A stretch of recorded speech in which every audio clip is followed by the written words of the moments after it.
তেলের দুঃখে ভাই হুন্ডা বাড়ি থুয়ে দিছি, থুয়ে দিয়ে হুন্ডার ট্যাঙ্কির মধ্যে পানি ঢুকে দিয়ে থুয়ে দিছি, যান ট্যাঙ্কি যান না নষ্ট হয়।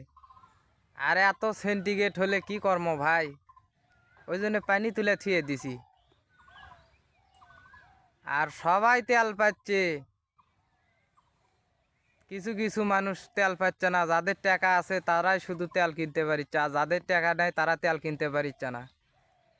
তে আমার একটা দাবি ভাই, আপনি সারা বাংলাদেশে বিজেপি নামা দেন, মিলিটারি নামা দেন, গ্রাম অঞ্চলে বিজেপি মিলিটারি নামা দেন, যে তেলের সংকট যার না থাকে। এই তেল লুকা থুচ্ছে ভাই, বাড়িতে লুকা থুচ্ছে বাড়িতে, তারপরে গুডাউনে আটকা থুচ্ছে তেল, থুয়ে জনগণের থেকে বেশি টাকা নিচ্ছে, নিয়ে সিন্ডিকেট করিচ্ছে দেশে দেশে।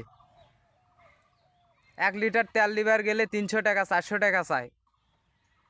যে তেলের সংকট একটু কমান। আর এরকম হলে তো বাংলাদেশের মানুষ তো একজনও বাঁচবে না, বাঁচার কোনো অপশানই নাই, সবাই মুরা পাউঁস হয়ে যাবে। এত জায়গায় যদি তেলের সংকট থাকে তাহলে মানুষ কি বাঁচবে ভাই? তেল তো সব জায়গাতেই পাওয়া যাচ্ছে, কিন্তু তেল তো দিচ্ছে না। আসলে বগুড়াতেই তেল পাওয়া যাচ্ছে।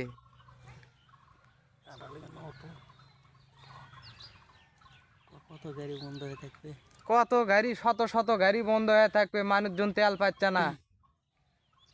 কৃষি করে